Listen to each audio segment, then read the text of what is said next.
EU, and we live in a country where we have no right to influence the policy whatsoever, simply because politically to influence how the system works. However, what we have been doing as Black European with the European Union, 43 of these agencies across the world. And recently we worked with the EU delegation and set up the very first people from the Roma community and member states, so the EU diplomat and diplomat from the member state. So we have really created and what I find is that many of these EU officials are really committed to support us. Now, at some point, there have been support to Black European living in the UK. We are not able to engage with these officials. So when I say we're not able, it's because we cannot do it, but it's simply because we are spread to find out who is an EU citizen, to bring them to the meeting, for them to talk about the issue, so that these diplomats can support them. That is that we have done the most challenging part, and now we need to reach out to our community, and Black European is a new organization support it.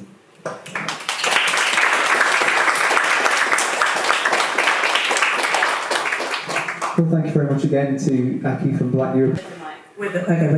Okay. You're going to have to forgive me because I'm a way better public shouter than I am speaker. As Queers of Palestine, we believe that our struggle as queer people racialised and minoritized by the racist and sexist British state. Queer people have taken a significant role on the streets in the fight against racist, capitalist heteropatriarchy, the fascism on the streets at hotels and counter demos, have taken on the imperialist supply chain from our state to the Zionist entity, have organised for the rights of migrants, for striking workers, but that they are one and the same, and that the common enemy is in fact the racist and imperialist British state. Our opposition to street fascism must then include opposition to racist state policy, them that allow the women's movement to be co-opted by the right under the guise of women's rights, that allow the racist British state to continue exporting the weapons that are used to murder the Palestinian people. Taking on street of keeping the people inside those hotels safe, but we do nothing to counter the system that puts people in hotels in the first place. To borrow a quote that I heard from Contact at the week. We also run the risk of leaving the work of challenging the state to liberal charity organisations, such as those taking up the job of challenging the policies on asylum and migration, and de-radicalising this struggle, separating it from its revolutionary potential. Palestine, which represents the true face of imperialist capitalism. Although in Britain, committed and combative movements have developed to oppose fascism in all its forms, we believe some reason that racism is such a useful tool for division draws from colonial domination and the national chauvinism which arises from this. Thus, as militarism increases, as such, the military mobilization required was started by the government in order to get ready for future imperialist wars of redistribution of will, struggle, or isolated groups of committed individuals. On the whole, we see this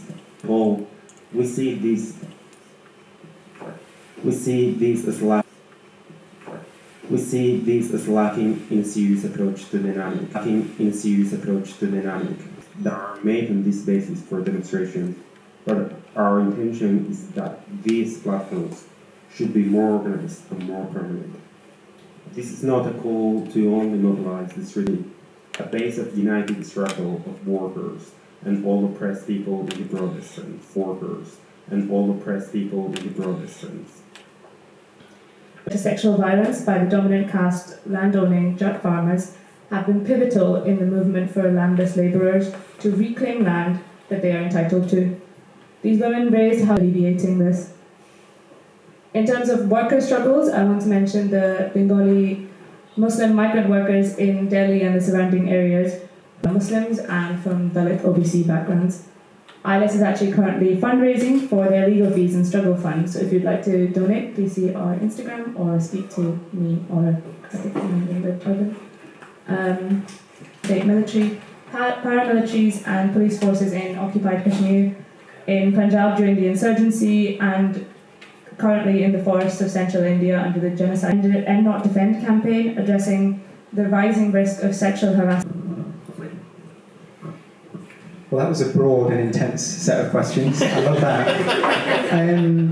Yeah, so we've got questions ranging from, actually take them from one at a time because they're all quite different. So we had, does anyone want to talk about anti-racist events? You know, I think Sans Racism specifically was mentioned, and their like Palestine position. Does anybody have anything to say about that, either from the audience or from the panel? I think ultimately the answer to your question about stand up to racism is that these are not serious people. There's no recognition in like stand up to racism or their sort of other liberal counterparts of the fact that these are the same struggle. Everything is very like one thing, and most of it, the one thing is a photo opportunity. I'm sorry if anyone here is from stand up to racism. No, I mean, really, that's it. I just don't think that they're serious people. No, I think that's it's my point. I think politically as well, like, stand up to racism are obviously like connected to the Socialist Worker Party, who descend from the International Socialists and the Parliamentary Road to Socialism, and this very kind of middle class answer to where racism is stemming from. You know, for them, racism stems from aberrant individuals like Tommy Robinson and Nigel Farage. And so the fight against racism is merely the fight against them. But this is because the SCPP has always argued that British imperialism really exists in a kind of economic and material sense. Imperialism for them is just a policy. And by obscuring the material root of racism, as like Sarjan and Charles... Two things together. So CA was the Citizenship Amendment Act, which is actually now passed as a bill. And that was about giving citizenship to based on the basis of religion, but it was specifically protecting people that were Muslims within India that were maybe been like internally displaced or had moved around internally. So in the case of the Bengali Muslim migrant workers, it was people are being labelled as Bangladeshi. Black Europeans, if I organize an event calling for support for Black Europeans, and I see somebody coming with a Palestinian flag, I will not accept it. If I see somebody coming with everything, so that's my answer. Thank you. That was illuminating. I think the point that we're trying to make is that you can actually see this place. Why not reach out to the Kashmiri diaspora? Why not strengthen this fight against state racism and take it to its logical conclusion rather than maintaining these differences? In terms of like NATO, it's raised down the fight for a free Palestine and to tip them unequivocally, unquestionably against the state, and for building independent units of working class power that will be capable of replacing dozens of, I don't know, might be hundreds of them. But a lot of these small community groups, they only got Instagram, some of them, so you don't maybe hear about it as much. But the real have incredibly reactionary politics. If they were, if they were white, they're probably on national news, but because in that room, I remember being in that room, there was a lot of pushback from the community, so it's not necessarily they represent the view of the community. And then recently with Sudan, so you've got the SAF and the RSF, and now it's just away from it. You let people get away with a whole load of identitarian stuff, and people get hurt, and it weakens anti-racist movements, and it makes put people in danger, especially right now with what's happening on the streets. There's like a three-pronged attack we have to be doing. We have to be calling out opportunities, and we have to be calling out these community leaders, and then we also have to be building with other organisations who have this anti-imperialist outlook that we're trying to. Yeah, I don't need a mic. You don't need a So basically, I'm like from nearby to Oldbury, and like my family are Sikh, and obviously, an issue I really know is a lot of like. I think, unfortunately, there's not a lot of like inter-solidarity or whatever between communities, which I mean should be something we can work on. My question.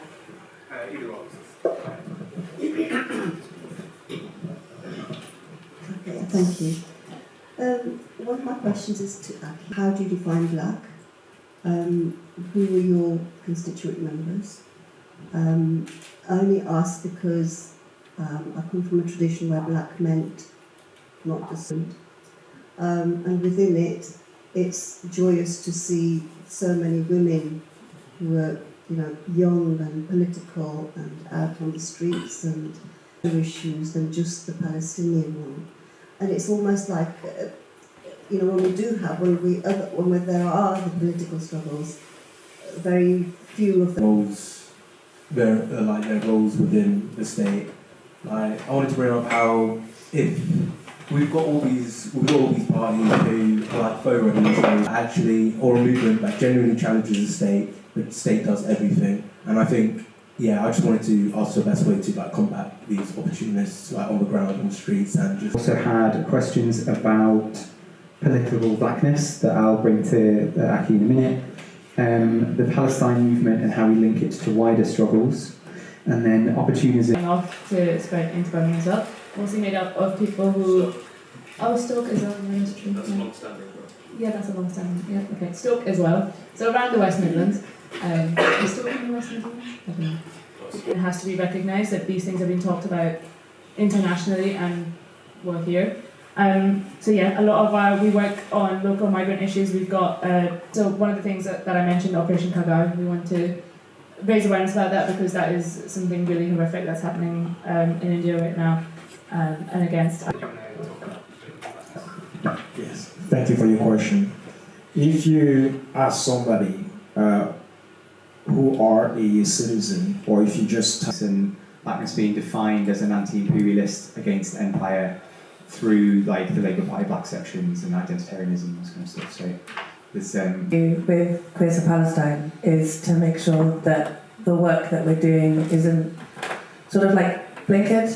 It can't just be about agitating for a free Palestine, because part of what the work that we public speak here, the idea is to make sure that you don't get tunnel vision, I guess, in only ever thinking about one thing, because these things are never isolated and they're never are the same struggle. The struggle against sexism is the same struggle as the struggle against racism, for a free Palestine, the Sudanese struggle, the struggle in Congo, Cuba, Venezuela. The Sahels look at the position of Britain,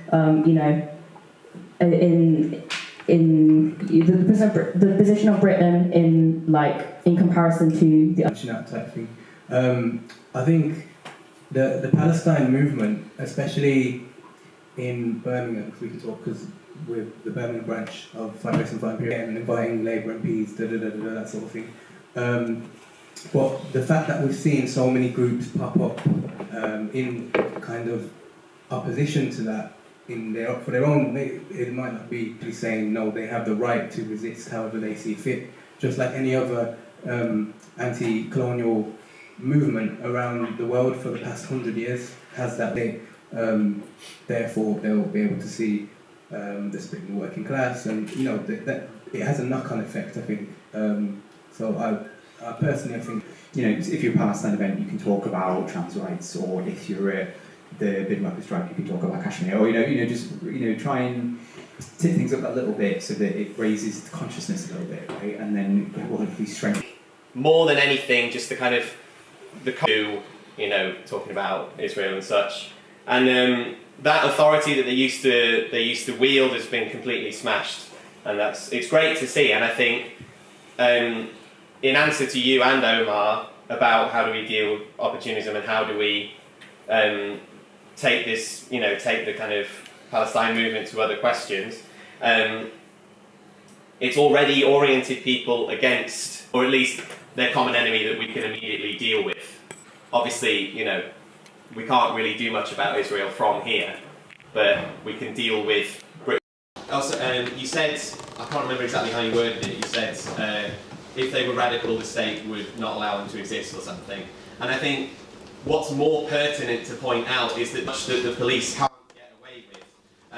I recall, was it last year, the Labour Parliament meeting? Anyway, whatever. Since 2023, there was a meeting organised that was going to have a Zoom Palestinian Revolutionary, and if the police had tried to shut down that event, people would have kicked off, people would have, started with them. They weren't in a position, or it would have, been inconvenient for them to try and shut down that event. So it took a letter to, what was it, a national newspaper, and then the PSD itself to shut that meeting down. And in the end they said security concerns or something, but it's very clear what they meant by that. Try and sort of convince them that their needs are tied to imperialism, either materially or ideologically, because then they'll carry on doing that work on behalf of the state, on behalf of the police. So, in order to combat that, we can't really, I think it's a mistake to sort of push them all away or say you're not. And democratic political spaces where their politics can be properly challenged, and where their support for organisations like the Labour Party or sort of the political trends that those parties represent needs to be challenged. There's this really great Che Guevara quote where he says, he's talking about one of his political rivals who's been put into office next to him, and he says, either he's right or I'm right, and we'll mobilise people is by building open democratic spaces where the politics of opportunism can be challenged. Because if we just try and exclude them, we sort of cede space to them. We let them, can maintain the kind of control they've had so far. So that was a really rambly answer. Yeah, I thought that was a really good point as well. And talking about when the state fights back, right? Like, opportunism is the mask the state gets to wear, right? The brutality, it gets to kind of pull its punches a little bit. But we're seeing the state now expose itself, and as it does, you get to point itself. And as it does, you get to point out its true character. We're seeing our government allow hunger strikers to starve themselves to death rather than cut ties with genocide. We're seeing the state allow homeless people to freeze to death on the streets and fall into illness through. And then of course support all these. There's blood money coming in from around the world into the city of London. They are abhorrent, they are disgusting, and they cannot be allowed to stay in power. And the more opportunity character, and the easier it is for us to, build opposition to them. So that's what we'll do. Did anybody have anything else they want to say about the questions raised so far?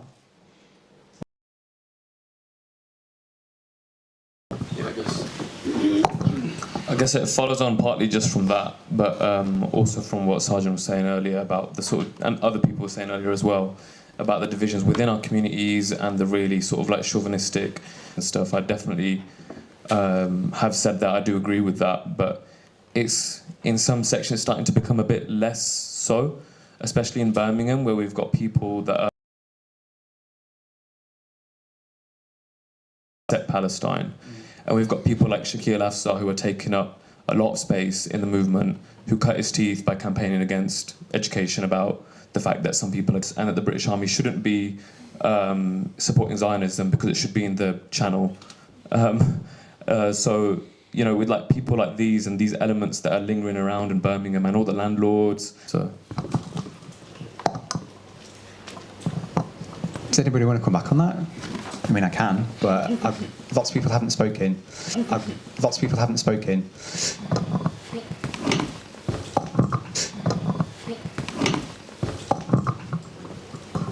And then I'll give it. And then I'll give it to Sarjan. Yeah, I mean, exactly. That is why. Yeah, I mean, exactly. That is why we need to be connecting all of these issues together. And that's why it's so important to be organised. For example, the RCG, we've been around, so education is a really huge part of that. Calling out opportunism, connecting it to imperialism, connecting it to racism, and again, yeah, that's I guess what we do. Said what I was going to say. Yeah, and peter out, and it's Cara, I think Cara was talking about that as well. Movements last years, and you can kind of combat this because the state wants it to be these issue combat this because the state wants it to be these issue-based things, right? Like these based things, right? Like these events. They're quite happy with us marching. Events. They're quite happy with us marching. Just A to B. That's it. Done. So bring people together, and once you build those, you're essentially like you have the strongest foundations you can have.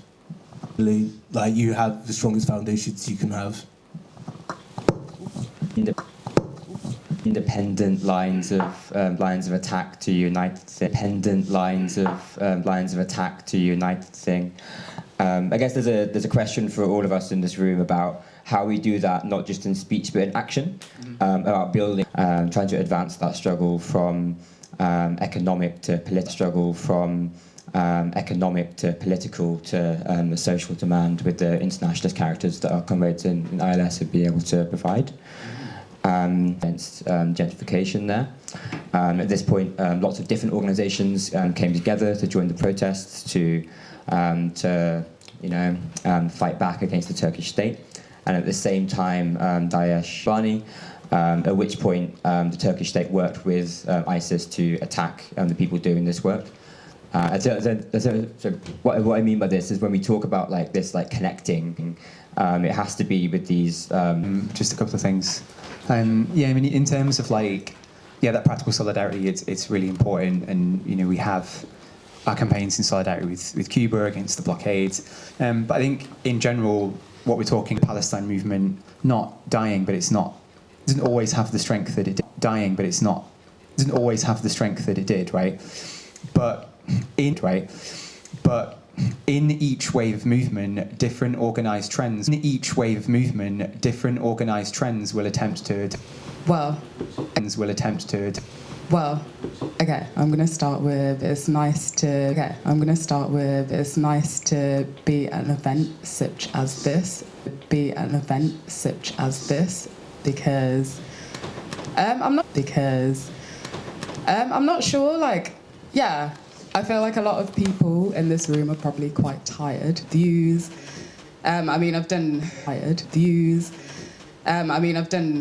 the moment, I'm doing a course on sustainability, and I know you touched on climate earlier as one of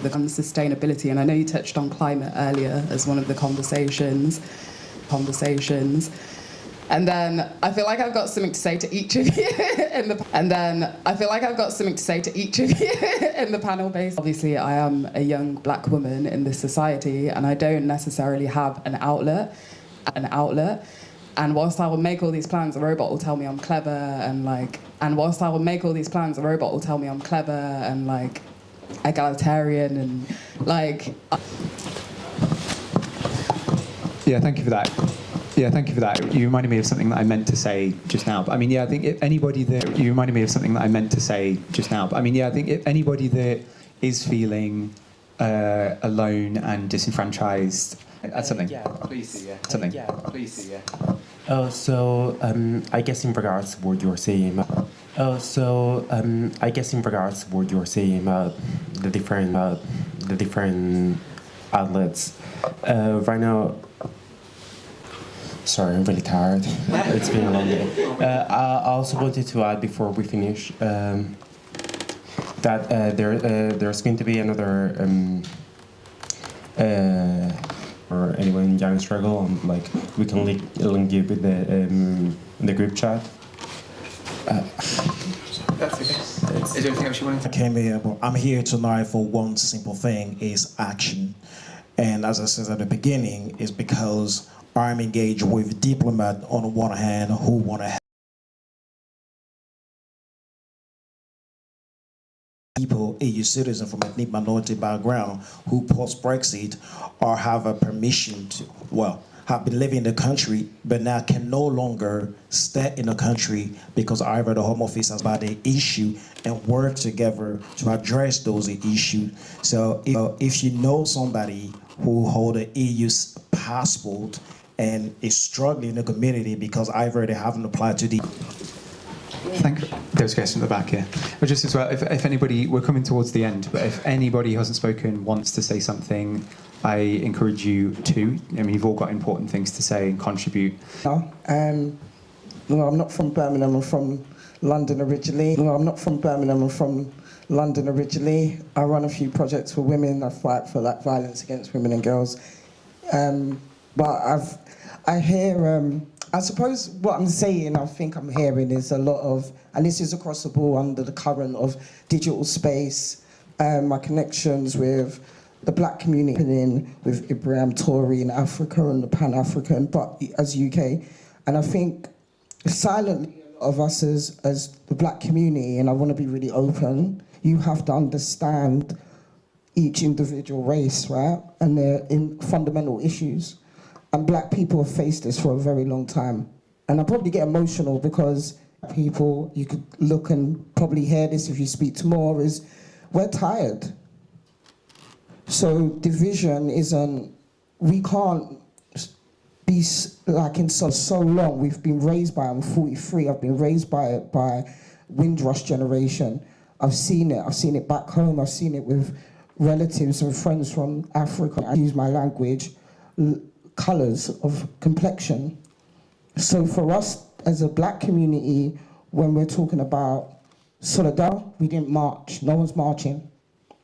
Yeah, it happened over here really quietly. It happened with TikTok, the black girl for the train, if anyone remembers that. We did it in such a way, saying things that you're saying, but for us that have not had that same voice, we haven't had people in masses going out from all these different races all the time when our countries and our people are dying. Genocide's been happening in Africa for ages.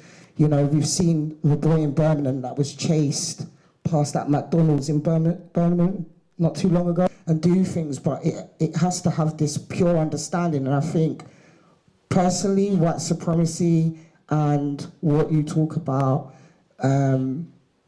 few places, yeah, they fed it for so long, it would be a ripple effect everywhere. And I feel like, I know who that is, because I heard her voice with her daughter. We do it really gently, very slowly, very quietly, because even if I struggled, I don't have people that look like me at masses like this that I can go and talk to support us. So I feel like certain divisions have to happen in the sense of the black culture, because we've been doing this fight for so long and no one going out. That's recently. That doesn't mean that I won't go out and fight for what happened in Oldbury, yeah? And fight for what happened in Oldbury, yeah? I will, because I don't like violence against women and girls, full stop. Like, I'm all about that, but I feel like it's really important to really understand our culture and what we're facing. And what we're facing is why we might divide, as you feel, let me talk as well. Is why we might divide, as you feel, let me talk as well.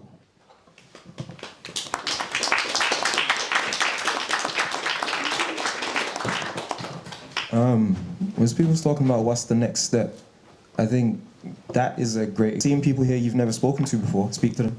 Because you can share your experiences, share your views. If there's something you need to be challenged on, you can be challenged. If someone else needs to be challenged, you can challenge them. This is a safe space. You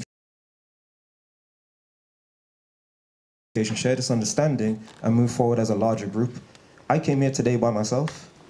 I know a few people here, but there's a lot of people who I've never met before. If I sit and talk to some of you guys now, and then you go home, you're like, oh yeah, I spoke to a guy. If I sit and talk to some of you guys now, and then you go home, you're like, oh yeah, I spoke to a guy at an event the other day, and he was saying this thing that I hadn't really considered before, because it's not your experience, right? My experience will be different to a lot of you for various reasons. If you share those, I become aware of them, and I can add that to my own consciousness. If you share those, I become aware of them, and I can add that to my own consciousness. That's the next step for me. You expand your consciousness by sharing. That's the next step for me. You expand your consciousness by sharing with the people around you at events like this. That's the whole point of the game here.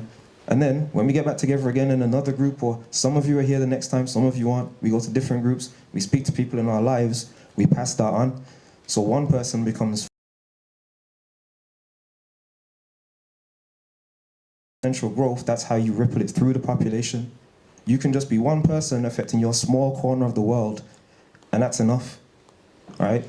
That's what I wanted to say about it. That's what the next step is for me. That's what I did. That's how I got involved in all this, and for 5 years, here I am. And yeah.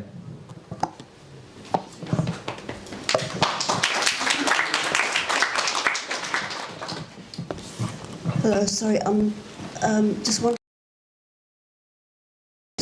sorry, yeah, I just wanted to respond to what you were talking about.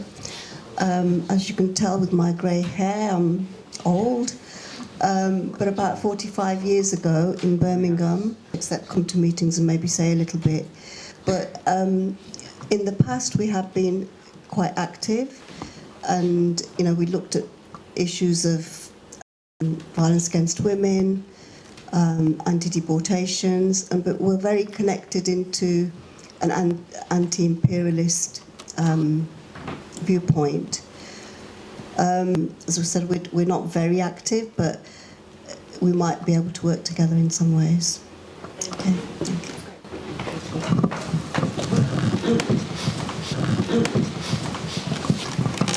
I'm a bit late on it because we're about to wrap up now, but there were a couple of things that I wanted to come back on, particularly this question of Palestine flags to anti-racist events and things like that. And I think ultimately it comes down to a question of class solidarity. And when I've thought about that name, I've always kind of viewed there being an implicit equal sign between the two fights. The Palestinian flag, it's become a quite universal symbol of the militant, the class conscious working, and I think carrying these kinds of symbols with us, particularly the Palestinian flag, this symbol of anti-imperialism, to the people having bad ideas, it's a dual purpose. There is a reason why things like racism, misogyny, transphobia, and so on exist. And I think when we have that solidarity, and with the likes of Stand Up to Racism, they call themselves years of genocide in Palestine. The first thing that they have to say about it publicly is the fact that what's his name now? Tommy Robb, about these individual figures within the Israeli state, Ben Gvir or Netanyahu and stuff like that, and they'll refer to them, but unconsciously or as directly as all of us need to be doing. And, yeah.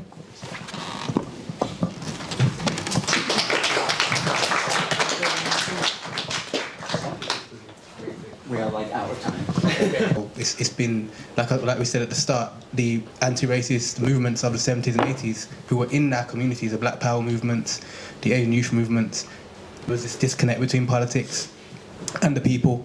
So that's why, please get in touch. That's what this event's for. Get in touch, find out more, ask the questions after as well, because certain things that it's hard to talk on the mic and co-option. Yeah, that's all I wanted to say.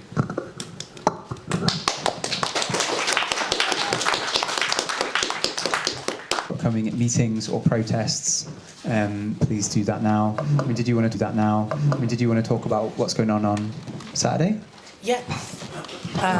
On Saturday at the mailbox down there, but political prisoners in prisons in general in the UK, including people who are being kept in immigration detention.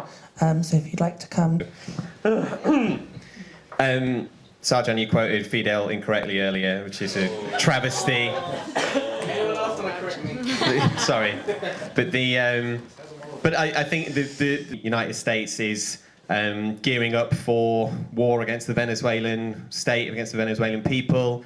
They've just announced a military blockade, which is cutting off just down here.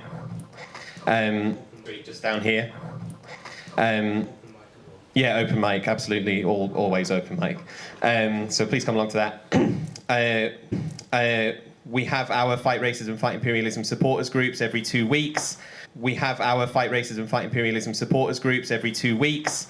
The next one, it's just the easiest way to support us, is just grab one of those. And yeah.